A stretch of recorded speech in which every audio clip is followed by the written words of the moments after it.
Hi అండి. Welcome back to 390 rituals.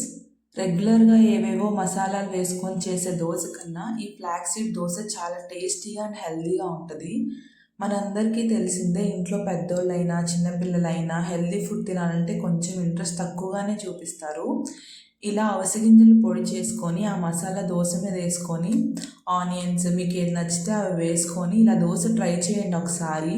హెల్త్కి health ఉంటుంది, టేస్ట్కి టేస్ట్ ఉంటుంది. అండ్ మీ పిల్లలకి ఇంట్లో వాళ్ళకి తినాలంటే ఇంట్రెస్ట్ కూడా అనిపించింది. ఎందుకంటే మనకు అంత ఎక్కువ తెలీదు ఫ్లాక్స్ సీడ్స్ వేసినట్టు. డైరెక్ట్గా ఫ్లాక్స్ సీడ్స్ తినాలన్నా లేదా డ్రై ఫ్రూట్స్ లడ్డూలో ఫ్లాక్స్ సీడ్స్ వచ్చినా కొంతమంది అవాయిడ్ చేస్తూ ఉంటారు.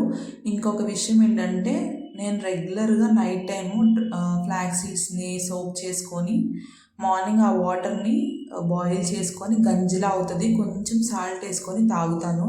హెయిర్ హెల్త్కి కానీ హార్ట్ హెల్త్కి కానీ ఇంకా హార్మోన్ ఇంబ్యాలెన్స్ కానీ లేడీస్కి చాలా యూజ్ అవుతుంది.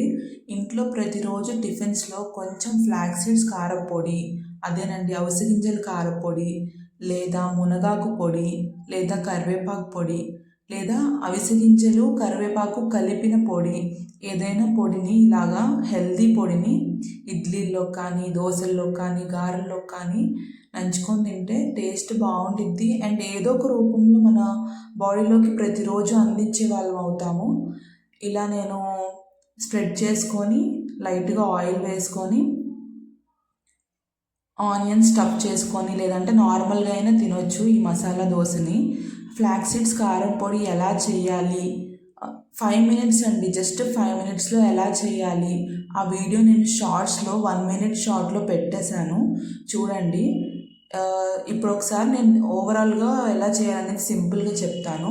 ఫ్లాక్స్ సీడ్స్ని మనం రోస్ట్ చేసుకోవాలి, చిట్టుపట్లాడే వరకు రోస్ట్ చేసుకొని కొంచెం కలర్ చేంజ్ అయితే పెద్దగా మనకు అర్థం కాదు వాటి కలర్ వల్ల. సో కొంచెం సౌండ్ వచ్చే వరకు వాటిని రోస్ట్ చేసుకున్న వాటిని పక్కన పెట్టుకొని అదే ప్యాన్లో కొంచెం ఆయిల్ వేసుకొని ఎండుమిర్చిని కూడా మనం రోస్ట్ చేసుకోవాలి. రోస్ట్ చేసుకున్న తర్వాత మిక్సీ జార్లో ఫ్లాక్స్ సీడ్స్ ఎండుమిర్చి, కొద్దిగా కళ్ళుప్పు, కొంచెం చింతపండు వేసుకొని మిక్సీ చేసుకుంటే మనకి పొడి నీట్గా వచ్చింది అండ్ టేస్టీగా ఉండిద్ది. ఇంకొక విషయం ఏంటంటే, ఆయిల్ కొంచెమే వేసుకొని ఫ్లాక్స్ సీడ్స్ అండ్ ఎండుమిర్చిని ఫ్రై చేసుకోవాలి. ఎక్కువ వేస్తే మనకి పొడి ఎలా వస్తుంది అంటే కొంచెం ఆయిలీగా అండ్ లేదా మెత్తగా వస్తుంది. పొడి పొడిగా రావాలంటే ఆయిల్ తక్కువ వేసుకోవాలి. చూసారా, దోశల్లోకి స్టఫ్ చేసినట్టు కూడా తెలీదు, టేస్టీగా ఉంటుంది తినడానికి. మీ పిల్లలకు కూడా ఖచ్చితంగా నచ్చుతుంది. ఏదో ఒక రూపంలో వాళ్ళకి మంచి ఫుడ్ పెట్టడం చాలా ఇంపార్టెంట్. బయట నుంచి ఎంత కేర్ తీసుకున్నా సరే మన ఫుడ్లోకి మాత్రం మంచి కేర్ తీసుకోవాలి. వీడియో మీకు నచ్చినట్టయితే లైక్ చేయండి, షేర్ చేయండి, సబ్స్క్రైబ్ చేయండి.